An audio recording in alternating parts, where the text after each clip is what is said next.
ਕਲੇਰ ਸਾਹਿਬ ਅਕਾਲੀ ਦਲ ਇਸ ਨੂੰ ਕਿਵੇਂ ਦੇਖ ਰਿਹਾ ਹੈ? ਦੇਖੋ ਮੈਂ ਇੱਥੇ ਮੈਂਸ਼ਨ ਪਹਿਲਾਂ ਵੀ ਕੀਤਾ ਕਿ ਤਰਸੇਮ ਚੰਦ ਵਾਲਾ ਕੇਸ ਔਰ ਇਨਫੈਕਟ ਜਦੋਂ ਵੀ ਅਲੱਗ-ਅਲੱਗ ਗਵਰਨਮੈਂਟਸ ਰਹੀਆਂ ਪੰਜਾਬ ਦੇ ਵਿੱਚ ਅਲੱਗ-ਅਲੱਗ ਦੇਸ਼ ਦੇ ਅਲੱਗ-ਅਲੱਗ ਸੂਬਿਆਂ ਦੇ ਵਿੱਚ ਹੁਣ ਅਜਿਹੇ ਕੇਸ ਆਉਂਦੇ ਰਹੇ ਨੇ ਕਿ ਉੱਥੇ ਦੀਆਂ ਜਿਹੜੀਆਂ ਏਜੰਸੀਜ਼ ਨੇ ਉਹਨਾਂ ਦੇ ਵੱਲੋਂ ਡਾਇਰੈਕਟਲੀ ਕੋਈ ਕੇਸ ਕਰ ਦਿੱਤਾ ਗਿਆ, ਉਹ ਅਦਾਲਤ ਪਹੁੰਚ ਗਿਆ, ਉੱਥੇ ਦੀ ਹਾਈ ਕੋਰਟ 'ਚ ਪਹੁੰਚ ਗਿਆ, ਭਰੇ ਪਏ ਨੇ। ਤੁਸੀਂ ਗੂਗਲ ਤੇ ਇੱਕ ਲਾਈਨ ਲਿਖੋ 17 ਇਹਦੇ ਨੂੰ ਲੈ ਕੇ, ਤਾਂ ਇਹ ਪਹਿਲਾਂ ਵੀ ਹੁੰਦਾ ਰਿਹਾ, ਮੌਜੂਦਾ ਸਮੇਂ 'ਚ ਇੱਕ ਵਾਰ ਫਿਰ ਹੋਇਆ। ਗੌਰਵ ਜੀ ਦੇਖੋ ਬੜੇ ਸਪਸ਼ਟ ਤੌਰ ਤੇ ਅੱਜ ਪੰਜਾਬ ਦੇ ਹਾਲਾਤ ਇਹ ਨੇ ਕਿ ਪੰਜਾਬ, ਆਪਾਂ ਰੋਜ਼ ਤੁਹਾਡੇ ਚੈਨਲ ਤੇ ਬਹਿ ਕੇ ਡਿਸਕਸ ਕਰਦੇ ਹਾਂ ਕਿ ਕਿਸ ਤਰੀਕੇ ਦੀ ਸਥਿਤੀ ਹੈ, ਲਾਅ ਐਂਡ ਆਰਡਰ ਦੀ ਕੀ ਸਥਿਤੀ ਹੈ, ਜੋ ਕਤਲ ਹੋ ਰਹੇ ਨੇ ਪੰਜਾਬ ਦੇ ਵਿੱਚ ਕਿਸ ਤਰੀਕੇ ਨਾਲ ਹਰ ਵਰਗ ਧਰਨੇ ਦੇ ਉੱਤੇ ਬੈਠਾ ਹੈ। ਇਹਦਾ ਸਾਰਾ ਮੁੱਢਲਾ ਕਾਰਨ ਇੱਕੋ ਹੀ ਹੈ ਕਿ ਸਰਕਾਰ ਨੇ ਬਹੁਤ ਝੂਠੇ ਵਾਅਦੇ ਕੀਤੇ। ਭਗਵੰਤ ਮਾਨ ਕੇਜਰੀਵਾਲ ਨੇ ਇਲੈਕਸ਼ਨ ਕੈਂਪੇਨ ਦੇ ਦੌਰਾਨ ਵੱਡੀਆਂ ਗੱਲਾਂ ਕੀਤੀਆਂ ਤੇ ਹੁਣ ਉਹ ਕੁਝ ਪੂਰਾ ਨਹੀਂ ਹੋ ਪਾ ਰਿਹਾ।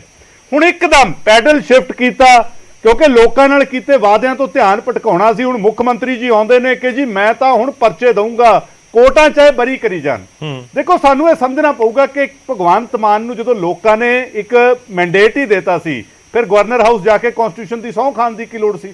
ਸਿੱਧਾ ਦਫ਼ਤਰ ਜਾਂਦੇ, ਸੈਕਟਰੀਏਟ ਸੰਭਾਲ ਲੈਂਦੇ। ਇੱਕ ਪ੍ਰੋਸੀਜਰ ਹੈ ਨਾ, ਉੱਥੇ ਗਵਰਨਰ ਸਾਹਿਬ ਦੇ ਗਏ, ਆਪਣੀ ਓਥ ਚੱਕੀ, ਮੰਤਰੀਆਂ ਨੇ ਓਥ ਚੱਕੀ, ਤਾਂ ਕਿਤੇ ਜਾ ਕੇ ਕੰਮਕਾਜ ਸੰਭਾਲਿਆ। ਸੋ ਤੁਸੀਂ ਇਸ ਤਰੀਕੇ ਨਾਲ ਅੰਨ੍ਹੇਵਾਹ ਜੇ ਆਪਾਂ ਸੋਚਦੇ ਹਾਂ ਕਿ ਜੀ ਅਸੀਂ ਪਰਚੇ ਦੇਣੇ ਸ਼ੁਰੂ ਕਰ ਦਾਂਗੇ ਔਰ ਪੰਜਾਬੀਆਂ ਦਾ ਅਸੀਂ ਧਿਆਨ ਲਾ ਦਾਂਗੇ, ਜੀ ਅਸੀਂ ਤਾਂ ਜ਼ੀਰੋ ਟੋਲਰੈਂਸ ਹੈ ਕਰਪਸ਼ਨ ਦੇ ਖਿਲਾਫ, ਤਾਂ ਇਹ ਜਿਹੜੀ ਐਕਸਰਸਾਈਜ਼ ਹੋ ਰਹੀ ਹੈ, ਇਹ ਜਿਹੜਾ ਸਰਕਾਰੀ ਪੈਸੇ ਦੀ ਬਰਬਾਦੀ ਹੋ ਰਹੀ ਹੈ, ਇਹਦਾ ਕੀ ਫਾਇਦਾ? ਕਿਉਂਕਿ ਇਹ 2-2 ਦਿਨਾਂ ਚ ਕੋਰਟਾਂ ਤੋਂ ਸਟੇ ਆ ਜਾਣਗੀਆਂ, ਫਿਰ ਤੁਹਾਡੀ ਕਾਰਵਾਈ ਕਿੱਥੇ ਖੜੀ ਹੈ? ਫਿਰ ਕਰਪਸ਼ਨ ਦੇ ਖਿਲਾਫ ਕੇਸ ਨਾ ਹੋਵੇ, ਤੁਸੀਂ ਕਹਿੰਦੇ ਐਕਸ਼ਨ ਨਾ ਹੋਵੇ। ਦੇਖੋ ਗੌਰਵ ਜੀ, ਮੈਂ ਲਾਸਟ ਦਿਨ ਵੀ ਤੁਹਾਨੂੰ ਕਿਹਾ ਸੀ ਕਿ ਇਹ ਇੱਕ ਬੜੀ ਸਪਸ਼ਟ ਗੱਲ ਹੈ, ਪੰਜਾਬ ਦਾ ਕੋਈ ਵੀ ਬਸ਼ਿੰਦਾ ਕਿਸੇ ਵੀ ਪੋਲੀਟੀਕਲ ਪਾਰਟੀ ਦਾ ਉਹ ਇਹ ਗੱਲ ਕਹਿੰਦਾ ਹੈ ਕਿ ਕਰਪਸ਼ਨ ਨਹੀਂ ਹੋਣੀ ਚਾਹੀਦੀ, ਸਖਤ ਖਿਲਾਫ ਆ ਔਰ ਕਰਪਸ਼ਨ ਦੇ ਉੱਤੇ ਕਾਰਵਾਈ ਹੋਣੀ ਚਾਹੀਦੀ ਹੈ। ਪਰ ਕੀ ਇਹ ਸੋਲ ਮੁੱਦਾ ਬਣਾ ਕੇ ਆਪਾਂ ਲੋਕਾਂ ਦਾ ਸਾਰਾ ਪਿੱਛੇ ਧੱਕਦੀ? ਔਰ ਅੱਜ ਜਦੋਂ ਪੀਸੀਐਸ ਅਫਸਰ ਸਟ੍ਰਾਈਕ ਤੇ ਗਏ ਨੇ, ਉਹ ਗਲਤੀ ਕੀਤੀ ਹੈ, ਉਹ ਗਲਤੀ ਸਰਕਾਰ ਦੀ ਇਨਕੰਪੀਟੈਂਸ ਦੀ, ਮੈਚੁਰਿਟੀ ਦੀ ਹੈ। ਜਦੋਂ ਇੱਕ ਸੈਕਸ਼ਨ 17A ਦੀ ਅਮੈਂਡਮੈਂਟ ਹੈ 2018 ਦੀ, ਸਰੰਗਲ ਸਾਹਿਬ ਕਹਿੰਦੇ ਚੋਰ ਮੋਰੀ ਪਹਿਲਾਂ ਬੜੀ ਹੈ, ਸਰੰਗਲ ਸਾਹਿਬ ਸ਼ਾਇਦ ਨਹੀਂ ਕਹਿਣਾ ਚਾਹੁੰਦੇ ਸੀ ਕਿਉਂਕਿ ਖੁਦ ਕੈਪਟਨ ਸਾਹਿਬ ਦੇ ਜ਼ੋਰ ਸ਼ੋਰ ਨਾਲ ਸਪੋਰਟਰ ਰਹੇ ਨੇ, ਇਹਨਾਂ ਨੇ ਜੁਆਇਨ ਵੀ ਕੀਤੀ ਸੀ ਕਾਂਗਰਸ। ਇਹ 2018 ਦੀ ਅਮੈਂਡਮੈਂਟ ਹੈ।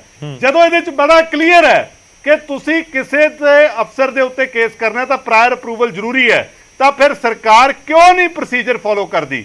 ਸਰਕਾਰ ਨੂੰ ਐਸੀ ਕੀ ਕਾਹਲੀ ਹੈ? ਦੇਖੋ ਦੋ ਮਾਪਦੰਡ ਕਿੱਦਾਂ, ਇੱਕ ਪਾਸੇ ਤੁਹਾਡਾ ਮੰਤਰੀ ਹੈ ਜਿਹਦੀ ਆਡੀਓ ਵਾਇਰਲ ਹੈ, ਉਹ ਇਹ ਤੋਂ ਪਹਿਲਾਂ ਅੱਜ ਗਗਨ ਜੀ ਆਮ ਆਦਮੀ ਪਾਰਟੀ ਦੇ ਬੁਲਾਰੇ ਆਉਂਦੇ ਸੀ 2 ਦਿਨ, ਉਹ ਕਹਿੰਦੇ ਜੀ ਉਹ ਸਾਡੀ ਇੰਟਰਨਲ ਇਨਵੈਸਟੀਗੇਸ਼ਨ ਚੱਲ ਰਹੀ ਹੈ, ਜਦੋਂ ਕੁਝ ਹੋਊਗਾ ਫਿਰ ਪਰਚਾ ਦੇਵਾਂਗੇ। ਦੂਜੇ ਪਾਸੇ ਤੁਸੀਂ ਅਫਸਰ ਨੂੰ ਸਿੱਧਾ ਚੱਕ ਲਿਆਏ। ਸੋ ਇਹ ਜਿਹੜਾ ਡੈਡਲੌਕ ਹੈ, ਇਹ ਸਰਕਾਰ ਨੇ ਆਪਣੀ ਇਮੈਚੁਰਿਟੀ, ਇਨਕੰਪੀਟੈਂਸ ਕਰਕੇ ਕੀਤਾ ਹੈ। ਤੁਸੀਂ ਪ੍ਰੋਸੀਜਰ ਫੋਲੋ ਕਰੋ, ਅਗਰ ਕਿਸੇ ਦੀ ਗਲਤੀ ਹੈ ਉਹਨੂੰ ਚੱਕ ਕੇ ਅੰਦਰ ਦਿਓ। ਪਰ ਕੀ ਪੰਜਾਬ ਨੇ 80 ਸਾਲਾਂ ਚ ਇਹੋ ਜਿਹਾ ਕੁਝ ਦੇਖਿਆ ਸੀ ਜੋ ਅੱਜ ਹੋ ਰਿਹਾ? ਇਹ ਬਦਲਾਵ ਬੌਂਦਲ ਗਿਆ ਆਮ ਆਦਮੀ ਪਾਰਟੀ ਦਾ, ਇਹ ਬਦਲਾਵ ਨਹੀਂ ਹੈਗਾ ਅਜੇ ਨੂੰ। ਨਹੀਂ, ਪਰ ਦੇਖੋ ਲੋਕ ਕੀ ਇਸ ਸਮੇਂ ਜਾਣਨਾ ਚਾਹ ਰਹੇ ਹੋਣਗੇ ਕਲੇਰ ਸਾਹਿਬ ਕਿ ਜੇ ਪ੍ਰੋਸੈਸ ਦੇ ਚੱਕਰਾਂ ਦੇ ਵਿੱਚ ਪੈ ਗਏ ਨਾ ਤਾਂ ਫਿਰ ਤਾਂ ਸਭ ਕੁਝ ਸੈੱਟ ਕਰ ਦਿੰਦੇ ਆ ਉਸ ਟਾਈਮ ਤੱਕ ਕਿ ਇੱਕ ਪ੍ਰੋਸੈਸ ਤੁਸੀਂ ਇਸ ਬੰਦੇ ਨੂੰ ਅਰੈਸਟ ਕਰਨਾ, ਉਹ ਵਾਇਆ ਲੁਧਿਆਣਾ ਹੋ ਕੇ ਘੁੰਮ ਕੇ ਆਉਣਾ ਪਏਗਾ, ਤਾਂ ਉਸ ਟਾਈਮ ਤੱਕ ਸਭ ਕੁਝ ਸੈਟਿੰਗ ਹੋ ਜਾਏਗੀ। ਇਸ ਤਰੀਕੇ ਦੀ ਲੋਕਾਂ ਦੀ ਧਾਰਨਾ ਹੈ ਕਿ ਐਕਸ਼ਨ ਹੋਵੇ, ਤੁਰੰਤ ਹੋਵੇ। ਗੌਰਵ ਜੀ, ਤੁਰੰਤ ਐਕਸ਼ਨ ਦਾ ਫਾਇਦਾ ਕੀ ਜਦੋਂ ਕਿਸੇ ਨਤੀਜੇ ਤੇ ਨਹੀਂ ਪਹੁੰਚਣਾ? ਤੁਸੀਂ ਆਈਐਸ ਆਫੀਸਰ ਦਾ ਜਿਹੜਾ ਉਹ ਨਿਧੀ ਜੀ ਦਾ ਕੇਸ ਚੱਕ ਲਓ, ਉਹਦੇ ਚ ਸਰਕਾਰ ਬੈਕਫੁੱਟ ਤੇ ਹੈ, ਮੁੱਖ ਮੰਤਰੀ ਨੂੰ ਮਾਫੀ ਮੰਗਣੀ ਪਈ, ਰਿਗਰੈਟ ਕਰਨਾ ਪਿਆ। ਹੁਣ ਆ ਪੀਸੀਐਸ ਅਫਸਰਾਂ ਨੇ ਵੀ ਇਹੀ ਹੋਣਾ ਹੈ। ਸੋ ਮੈਂ ਇਹ ਗੱਲ ਕਹਿ ਰਿਹਾ ਕਿ ਜਿਹੜਾ ਇਹ ਜਿਹਾ ਕੁਇਕ ਐਕਸ਼ਨ ਹੈ, ਜਿਹੜਾ ਟੀਆਰਪੀ ਐਕਸ਼ਨ ਹੈ, ਸਵੇਰੇ ਸੋਚ ਲਿਆ ਕਿ ਅੱਜ ਆਪਾਂ ਟੀਆਰਪੀ ਇਹ ਕਮਾਉਣੀ ਹੈ ਤਾਂ ਕਿ ਸਾਰੇ ਮੁੱਦੇ ਇੱਧਰ ਘੁਮਾ ਦੇਣੇ ਆ, ਉਹਨਾਂ ਦਾ ਸਿੱਟਾ ਕੀ ਨਿਕਲ ਰਿਹਾ ਹੈ? ਤੁਸੀਂ ਪਬਲਿਕ ਮਨੀ ਬਰਬਾਦ ਕਰ ਰਹੇ ਹੋ। ਤੁਸੀਂ ਇੱਕ ਦਿਨ ਨਿਊਜ਼ ਚਲਾ ਲਈ, ਇਹਦੇ ਤੇ ਵੀ ਸਰਕਾਰ ਤੁਸੀਂ ਦੇਖੋਗੇ ਮਾਫੀ ਮੰਗ ਕੇ ਪਿੱਛੇ ਹਟੂਗੀ ਜਿੱਦਾਂ ਬਾਕੀ ਮੁੱਦਿਆਂ ਤੇ ਹੈ। ਤੁਸੀਂ ਦੇਖੋ Gaurav ji, chain of events ਦੇਖੋ, ਹਰ ਇੱਕ ਚੀਜ਼ ਤੇ ਸਰਕਾਰ ਦਾ ਯੂ ਟਰਨ। ਦੱਸੋ ਕਿਹੜੀ ਤੇ ਨਹੀਂ?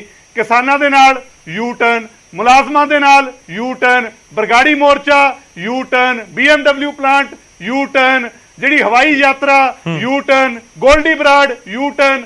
ਸੋ ਸਰਕਾਰ ਨੂੰ ਜਦੋਂ ਅਗਲੇ ਦਿਨ ਆਪਣੇ ਕੰਮ ਤੇ ਯੂ ਟਰਨ ਲੈਣਾ ਪੈਂਦਾ ਹੈ, ਫਿਰ ਇਹ ਜਿਹੜੀ ਐਕਸਰਸਾਈਜ਼ ਟੀਆਰਪੀ ਕਰਦੇ ਚਲੋ ਮੈਂ ਜਵਾਬ ਮੈਂ ਕਲੇਰ ਸਾਹਿਬ ਜਵਾਬ ਲੈਣਾ, ਪਰ ਮੈਂ ਫਿਰ ਵੀ ਨਹੀਂ ਸਮਝ ਪਾਇਆ ਹੁਣ ਤੁਸੀਂ ਕੀ ਚਾਹ ਰਹੇ ਹੋ ਕਿ ਐਕਸ਼ਨ ਹੋਵੇ ਕਿ ਨਾ ਹੋਵੇ? ਗੌਰਵ ਜੀ, ਤੁਸੀਂ ਕਹਿੰਦੇ ਹੋ ਕਿ 2 ਦਿਨ ਬਾਅਦ ਸਟੇ ਮਿਲ ਜਾਂਦੀ ਹੈ, ਜ਼ਮਾਨਤ ਹੋ ਜਾਂਦੀ ਹੈ, ਉਹ ਤਾਂ ਬਾਅਦ ਦੀਆਂ ਗੱਲਾਂ ਨਾ ਸਰ। ਜੇਕਰ ਕਿਸ ਦੇ ਉੱਤੇ ਇਲਜ਼ਾਮ ਹੈ ਕਿ 6,70,000 ਰੁਪਇਆ ਉਹ ਹਰ ਮਹੀਨੇ ਲੈ ਰਿਹਾ ਹੈ ਤਾਂ ਫਿਰ ਐਕਸ਼ਨ ਹੋ ਗਿਆ। ਗੌਰਵ ਜੀ, ਐਕਸ਼ਨ ਹੋ ਗਿਆ, ਕੀ ਹੋ ਗਿਆ ਉਹਦੇ ਨਾਲ?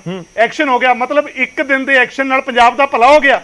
ਇੱਕ ਦਿਨ ਦੇ ਐਕਸ਼ਨ ਨਾਲੋਂ ਤੁਸੀਂ ਜਦੋਂ ਪ੍ਰੋਪਰ ਪ੍ਰੋਸੀਜਰ ਹੀ ਨਹੀਂ ਫੋਲੋ ਕਰ ਰਹੇ, ਜਦੋਂ ਤੁਸੀਂ ਇੱਕ ਬਿਮਾਰੀ ਨੂੰ ਠੀਕ ਹੀ ਨਹੀਂ ਕਰਨਾ ਚਾਹੁੰਦੇ, ਤੁਸੀਂ ਕਹਿੰਦੇ ਹੋ ਕਿ ਜੀ ਗੋਲੀ ਦੇਤੀ ਬੁਖਾਰ ਉਤਰ ਗਿਆ, ਤੁਸੀਂ ਟੈਸਟ ਨਹੀਂ ਕਰਨਾ ਚਾਹੁੰਦੇ ਕਿ ਬੁਖਾਰ ਕਿਉਂ ਚੜ ਰਿਹਾ ਹੈ, ਇਨਵੈਸਟੀਗੇਸ਼ਨ ਨਹੀਂ ਕਰਨਾ ਚਾਹੁੰਦੇ।